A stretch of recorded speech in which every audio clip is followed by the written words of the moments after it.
नमस्कार दोस्तों।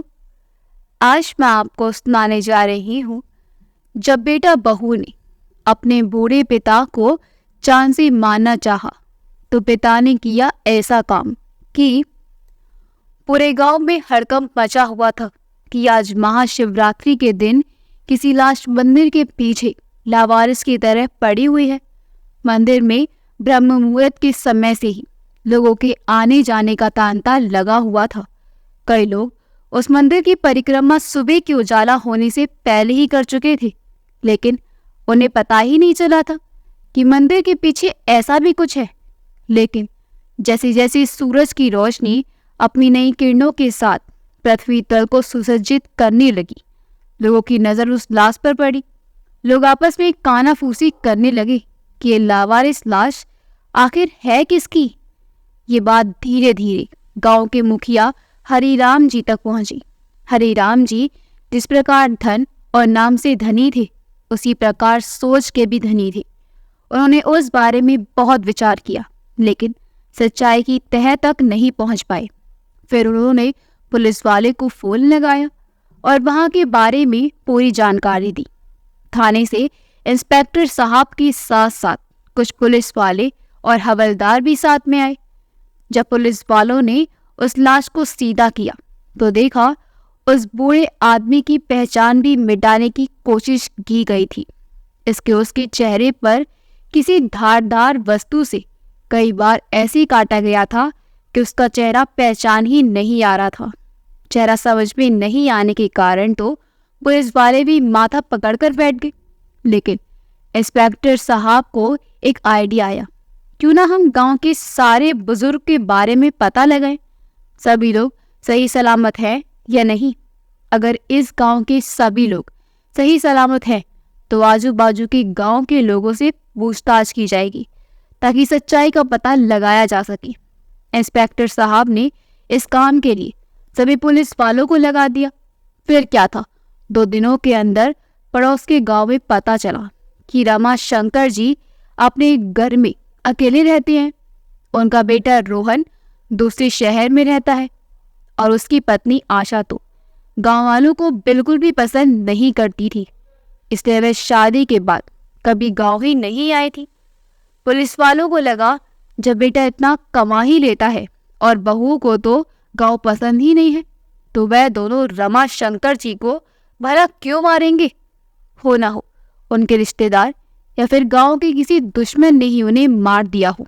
फिर भी इंस्पेक्टर साहब ने अपनी शंका दूर करने के लिए रमाशंकर जी के बेटे रोहन को ये कहकर बुलाया कि तुम निर्दोष हो, तुम तो अपने पिता को मार ही नहीं सकते, क्योंकि तुम खुद ही इतना कमा लेते हो तो अपने पिता को क्यों मारोगे।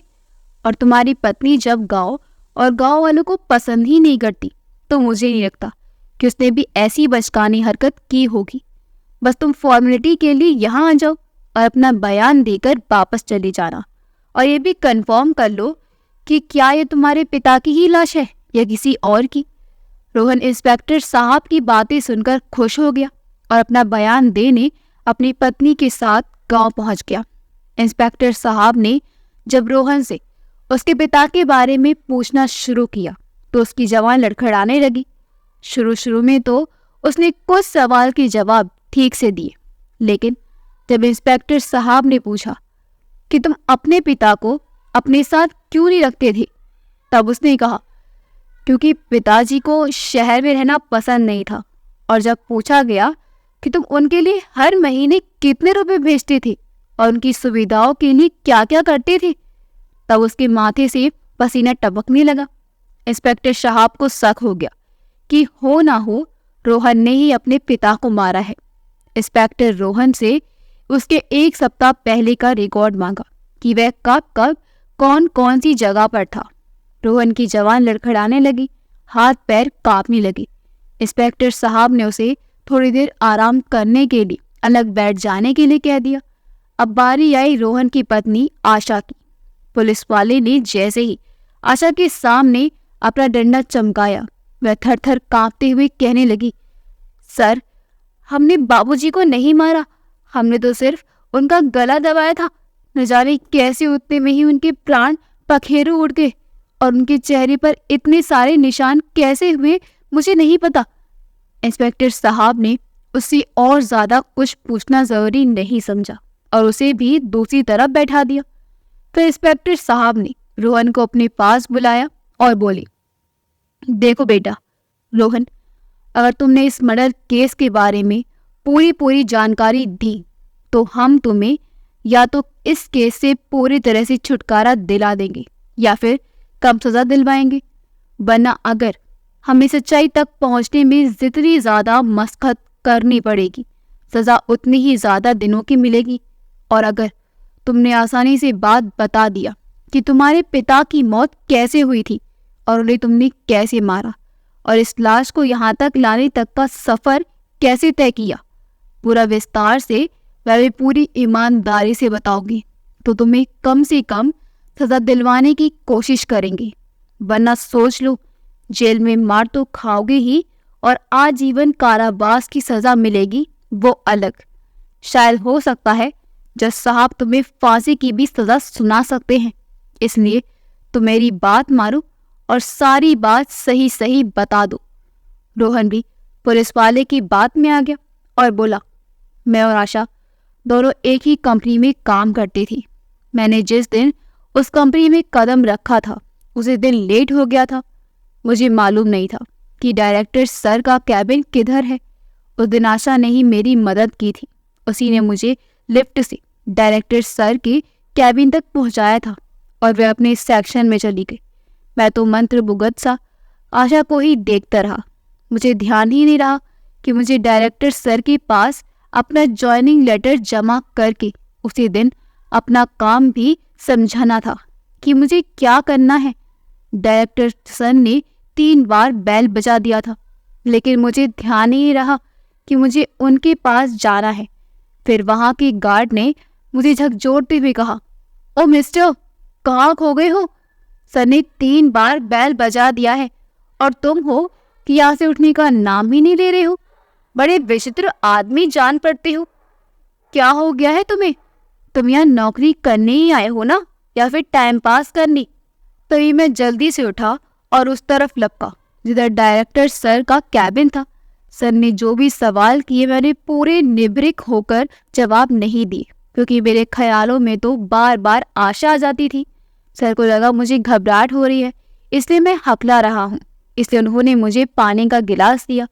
उसी से मैं आशा इठलाती बिलखाती सी डायरेक्टर सर के कैबिन में उनकी परमिशन लेकर आ गई। मैंने जैसे ही उसे देखा मेरे हाथ से पानी का गिलास छूटकर जमीन पर गिर गया।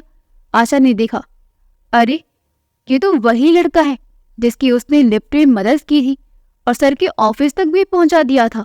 लेकिन इसे क्या हो गया जो उसने पानी का गिलास ही गिरा दिया? उसने बाहर खड़े वॉचमैन को बुलाया और वहां से कांच के सारे टुकड़े उठाने के लिए कहा और पानी को साफ करने के लिए कहा। डायरेक्टर सर ने रोहन को बाहर जाने के लिए कह दिया और आशा से बोली, हाँ तो आशा बताओ क्या कहना चाहती थी? उन दिनों आशा कंपनी के मैनेजमेंट का काम देखती थी। उसने सर को बताया कि सर, इस बार उनकी कंपनी का प्रोडक्शन काफ़ी अच्छा हो रहा है। इस बार कंपनी की प्रोग्रेस अच्छी है, इसलिए इस वर्ष सभी वर्कर्स को बोनस के रूप में होली के त्योहार में कुछ रुपए या फिर कुछ गिफ्ट दिए जाने चाहिए, जिससे वर्कर्स और भी ज़्यादा खुश होकर काम करेंगे। आशा का सुझाव डायरेक्टर सर को बेहद पसंद आया। उन्होंने अपने ट्रस्टिंग मेंबर को बुलाया और मीटिंग की और उसमें निर्णय लिया गया कि सभी वर्कर्स को गिफ्ट दिया जाएगा, क्योंकि अगर पैसे देंगे तो पैसे तो खर्च हो जाएंगे और अगर सामान खरीद कर देंगे तो उसे वह लोग यादगार के रूप में कई दिनों तक उपयोग में लाएंगे। ये गिफ्ट उन लोगों के लिए था जो 1 वर्ष से अधिक समय से कंपनी में काम कर रहे हैं, और जो लोग 1 वर्ष से कम समय तक काम कर रहे हैं उन्हें केवल 500 रुपये दिए जाएंगे, ताकि कम से कम वे लोग अपने परिवार वालों के लिए मिठाई लेकर तो जा ही सके। रोहन को तो उस कंपनी में काम करते हुए केवल 15 ही दिन हुए थे और होली का त्योहार आ गया था, लेकिन इत्तेफाक कहो या किस्मत का लेख, आशा ने अपने स्टाफ में जितने वर्कर्स काम करते थे और लोगों की गिनती से 1 गिफ्ट ज़्यादा मंगवा लिया। जब सभी लोगों को उसके बॉस ने अपने हाथ से गिफ्ट दिए तो आशा के आश्चर्य का ठिकाना न रहा कि ये गिफ्ट कैसे ज्यादा हो गया। उसने उस गिफ्ट को रोहन को दे दिया, क्योंकि उस समय रोहन आशा के पास ही खड़ा था और वह उसे विश्वास पात्र भी मानने लगी थी, क्योंकि एक दिन रोहन ने अपनी ईमानदारी का ऐसा परिचय दिया था। वह छुट्टी के बाद अपने घर जा रहा था। उसने जैसे ही अपनी गाड़ी निकाली, एक सोने का हार उसकी गाड़ी के पास उसे गिरा हुआ मिला। उसने तुरंत उस हार को डायरेक्टर सर के पास लेकर गया और बताया कि ये हार किसी का है जो मेरी गाड़ी के पास गिरा हुआ था। डायरेक्टर सर रोहन से खुश होकर उसे मैनेजर के पद पर रख लिया और जो एक गिफ्ट एक्स्ट्रा आ गया था उसे रोहन को दे दिया गया। इस प्रकार रोहन को आशा भी पसंद करने लगी। अब रोज ही आशा और रोहन एक साथ कंपनी में आते और वापस अपने घर एक साथ जाते। दोनों की दोस्ती इतनी ज्यादा आगे बढ़ गई कि बात शादी तक पहुंच गई और दोनों ने कोर्ट में जाकर शादी कर ली। शादी कर लेने के बाद दोनों ने अपने अपने माता पिता को बताया कि उन्होंने शादी कर ली है। तो आशा के माँ बाप तो मान गए, क्योंकि वह लोग शहर में ही रहती थी और खुले विचार वाले थे। लेकिन रोहन के माँ बाप गांव में रहते थे, इसलिए उनकी सोच थी कि वह लोग अपने बेटे की शादी अपने ही जाति की, अपने ही बिरादरी की लड़की के साथ शादी करेंगे। इसलिए उन्होंने उसका विरोध किया और गुस्से में रोहन से कह दिया कि अब अगर हम मर भी जाएंगे फिर भी तो हमें कंधा देने मत आना। इस बीच रोहन की शादी के 4 साल बाद रोहन की मां सरला जी की कैंसर की बीमारी के कारण मृत्यु हो गई। गुस्से के कारण रोहन ने अपनी मां की लाश को हाथ भी नहीं लगाया और अंतिम दर्शन करने भी नहीं गया, क्योंकि आशा को अपनी सास ससुर के प्रति बहुत गुस्सा था कि उन्होंने अपनी बहू का तिरस्कार किया था। बस यही बात उसके मन की अग्नि को शांत नहीं होने दे रही थी। वह जब से शादी करके रोहन की जिंदगी में आई थी, मन ही मन कोई षड्यंत्र रचती कि दोनों बुढ़िया को कैसे ठिकाना लगाया जाए। लेकिन सरला जी की मृत्यु के बाद उसे अपार शांति का अनुभव हुआ कि चलो कम से कम एक बला तो टली। उसके लिए उसे कुछ भी नहीं करना पड़ा। लेकिन वह रमा शंकर जी से भी जल्दी से जल्दी छुटकारा पाना चाहती थी, लेकिन कैसे वह समझ नहीं पा रही थी। तिगड़म तो बहुत लगाती थी, लेकिन अंजाम देने में समर्थ नहीं हो पाती थी। फिर उसने टीवी पर क्राइम वाला सीरियल देखना शुरू किया कि शायद वहां से उसे मर्डर के कुछ प्लान मिल जाएं। लेकिन वहां ऐसी ऐसी खतरनाक मर्डर के बारे में दिखाया जाता था कि उसका भी रूह कांप जाती थी। फिर उसने एक सीरियल देखा, उसमें नौकर अपने मालिक को सेब के साथ ढेर सारे सेब के बीजों को पीस कर पिला देता है, जिसके कारण उस मालिक की मृत्यु हो जाती है। ये आइडिया आशा को सबसे आसान और स्टिक लगा। उसने ऐसा किया भी। दोनों पति पत्नी गांव में जाकर रमाशंकर जी के साथ रहने का नाटक करने लगे। आशा ने भी अपने ससुर के घर पहली बार कदम रखा था और अपने ससुर के कदमों में गिरकर माफी मांगने लगी। उसने रोते गिड़गिड़ाते हुए कहा, बाबूजी, गलती तो आपके बच्चों से बहुत बड़ी हुई है और उसकी माफी पश्चाताप के अलावा कुछ हो ही नहीं सकती, इसलिए हमें माफ कर दीजिए बाबूजी। कहकर उसने इतनी मासूम में से माफी मांगी कि कोई पत्थर दिल इंसान भी पिघल जाए।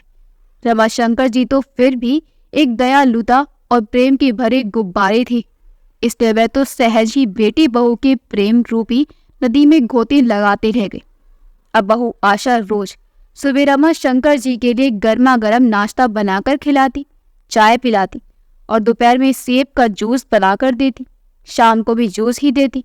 बेटा घर के गाय और बकरियों की देखभाल करता और खेत में लगी फसल का रोज ही जायजा लेता रहता और रमाशंकर जी को आकर बताता। रमाशंकर जी तो बेटे बहू के द्वारा सेवा और मान सम्मान पाकर निहाल हुए जाते। बेटे बहू के साथ रहते हुए उन्हें इतना आनंद आता कि वे अपने पुराने सारे दुख भूल चुके थे कि बहू ने उन्हें पहले किस प्रकार से अपमानित किया था।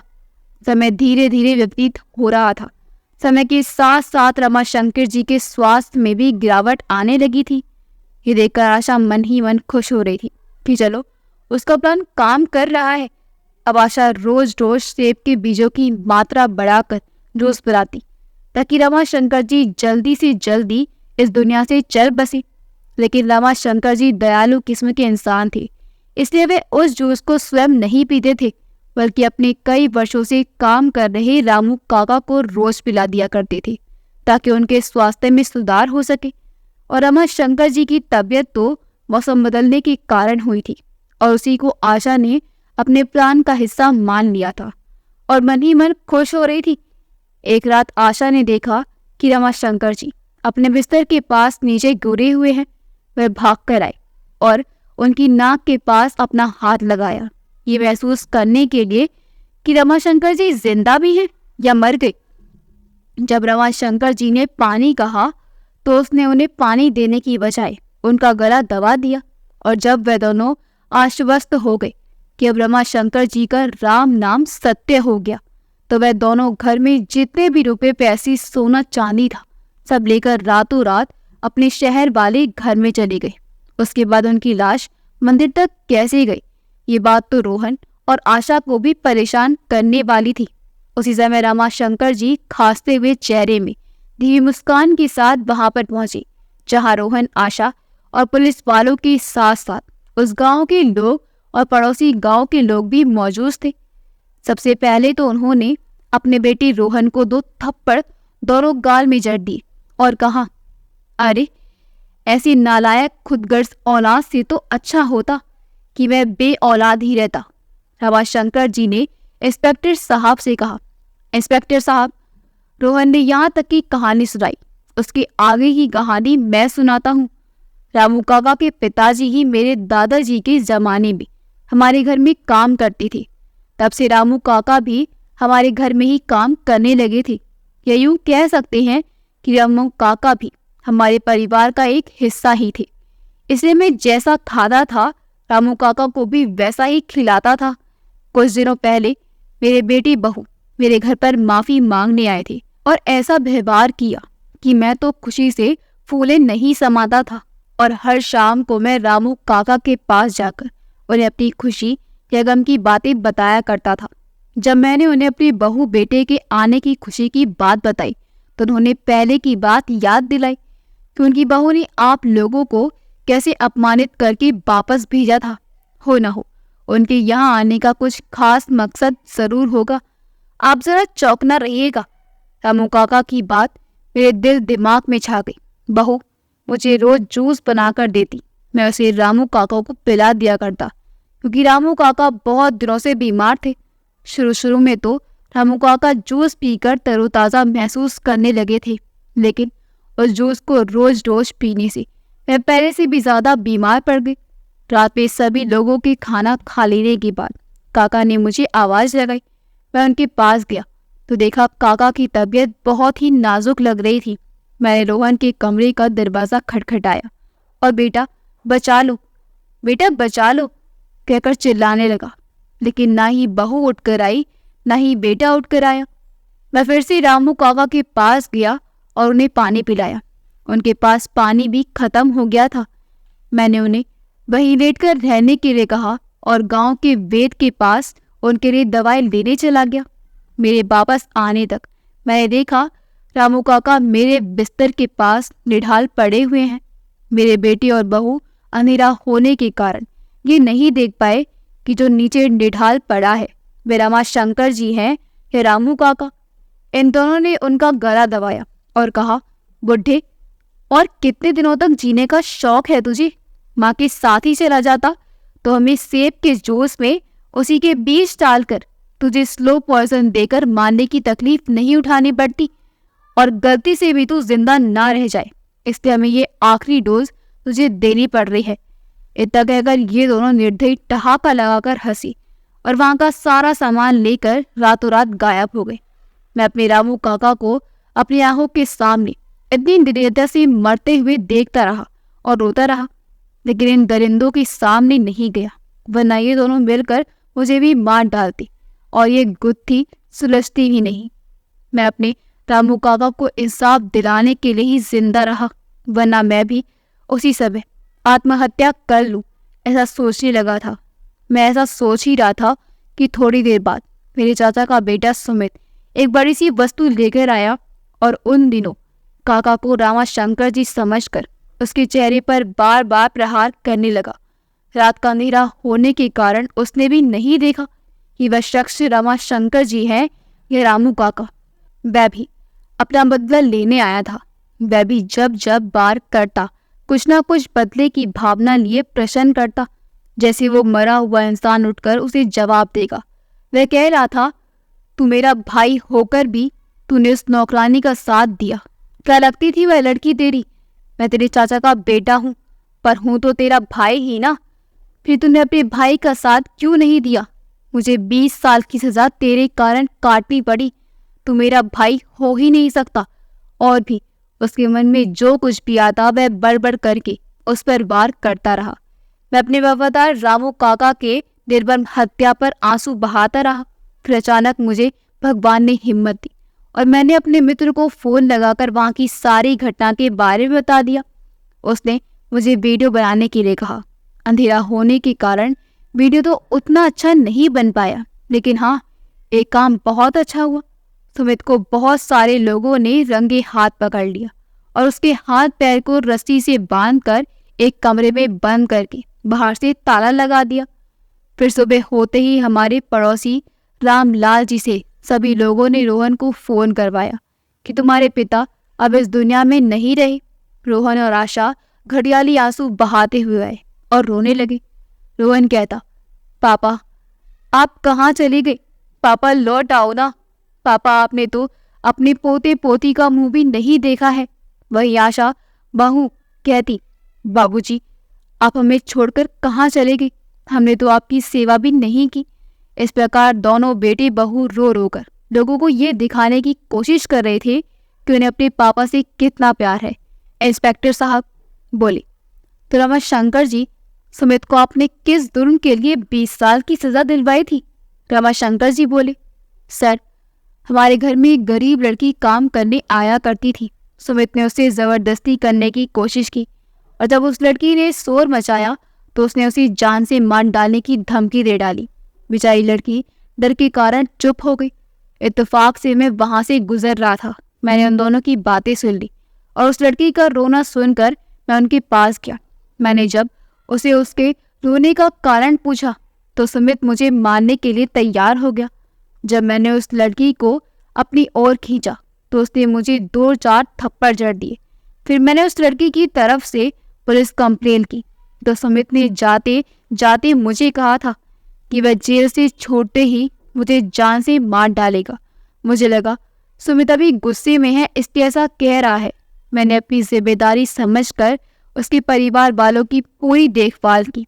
समय समय पर उसे भी मिलने जाया करता था तो मुझे लगा सुमित सुधर गया होगा, लेकिन वह नहीं सुधरा था। जब सुमित अपने 4 साथियों के साथ रामू काका की लाश को ठिकाने लगाने के लिए मंदिर तक लेकर आया तो हमने इसका वीडियो बना लिया और वहीं सुमित को पकड़ पाए। बाकी उसके चारों साथी भाग गए। रमाशंकर जी के बयान से पुलिस वाले संतुष्ट हुए। उनका वह अधूरा ही सही, लेकिन वह वीडियो बहुत काम का था क्योंकि कानून सबूत मांगता है। इंस्पेक्टर साहब ने सुमित को फिर से आजीवन कारावास की सजा दिलवाई और रोहन और आशा को भी आजीवन कारावास की सजा मिली। जब रोहन को सजा सुनाई गई तो वह बोला, सर आपने तो कहा था कि हमारी सजा कम हो जाएगी या नहीं भी होगी, फिर कैसे? इंस्पेक्टर साहब मुस्कुराए और बोले, बेटा घोड़ा अगर घास से दोस्ती कर ली तो खाएगा क्या? अब तुमने इतना बड़ा गुनाह किया ही है तो दंड तो मिलेगा ही। रोहन अपने पिता के पैरों में गिरकर रोते हुए बोला, पापा ये आइडिया आशा का ही था। आपने उसे शुरू में नापसंद किया था। उसी का बदला लेने के लिए उसने इतना घिनौना काम किया और मुझसे भी करवाया। पापा प्लीज, पापा मुझे माफ कर दो। आज अगर माँ जिंदा होती तो आपको जरूर मना लेती। पापा मैं तो आपका बेटा हूं ना, अपने बेटे को कैसे जेल भेज सकती हो? पापा प्लीज पापा माफ कर दीजिए मुझे। रमाशंकर जी के ऊपर उसके अनुरोध का कोई फर्क नहीं पड़ा। वह कुछ नहीं बोले, बल्कि इतना बोले कि सर इसे कड़ी सी कड़ी सजा मिलनी चाहिए। आशा ने देखा बाबूजी जब अपने बेटे को माफ नहीं कर रहे हैं तो मुझे क्या माफ करेंगे। फिर भी उसने भी एक कोशिश करने की सोची। उसने भी रमाशंकर जी से माफी मांगते हुए कहा, बाबूजी, मुझे माफ कर दीजिए, मुझसे बहुत बड़ी गलती हो गई। रमाशंकर जी बोली। हाँ बहू, तुम्हें तो मैं माफ कर दूंगा। रमाशंकर जी की ऐसी बातें सुनकर आशा आश्चर्यचकित रह गई। वह खुश होकर अपने ससुर की ओर देखने लगी और बोली, सच में बाबूजी? रमाशंकर जी बोली, हाँ बहू, लेकिन मेरी एक शर्त है। आशा बोली, हाँ बाबूजी, आपकी हर शर्त मुझे मंजूर है। रमाशंकर जी बोले, सोच लो बहू, फिर ये ना कहना कि मुझे मंजूर नहीं है। आशा बोली, हाँ बाबूजी, मुझे आपकी हर शर्त मंजूर है। रमाशंकर जी बोले, तुम जेल में तो नहीं रहोगी, लेकिन जहां भी रहोगी, चाहे दुकान से कोई सामान लाना हो, कपड़ा लेना हो या फिर कहीं जॉब करनी हो, सबसे पहले अपनी सच्चाई बताओगी कि मैंने अपने ससुर का मर्डर किया है। मैं कानून अपराधी हूँ, लेकिन मैं जेल नहीं जाना चाहती। ये 3 वाक्य हर जगह बोलने हैं और एक बड़ा सा पोस्टर अपने आगे और पीछे लगाकर घूमना होगा, तभी तुम्हें जेल नहीं जाना पड़ेगा। अगर शर्त मंजूर है तो ठीक है, वरना तुम्हें रोहन से भी ज्यादा कड़ी सजा मिलेगी और जेल से भी कभी बाहर नहीं आ पाओगी। आशा ने सोचा, अभी तो हाँ कह देती हूँ, बाद में ऐसा करना जरूरी नहीं होगा, क्योंकि हमेशा तो ससुर जी मेरे साथ में नहीं रहेंगे। जहां भी जाऊंगी पोस्टर को छुपा दूंगी, और जरूरी नहीं हर जगह वैसा ही बोलना जो ससुर जी ने कहा है। उसने हाँ कह दिया। अब रोहन और सुमित को आजीवन कारावास की सजा हुई और आशा का तो जीवन ही समझो नरक हो गया। अब आशा जहां जहां जाती, एक पुलिस वाला उसके साथ जाता। अगर वह ये 3 वाक्य नहीं बोलती, वह अपना डंडा चमकाता रहता। वह पोस्टर नहीं पहनती, वह अपना डंडा चमकाता रहता।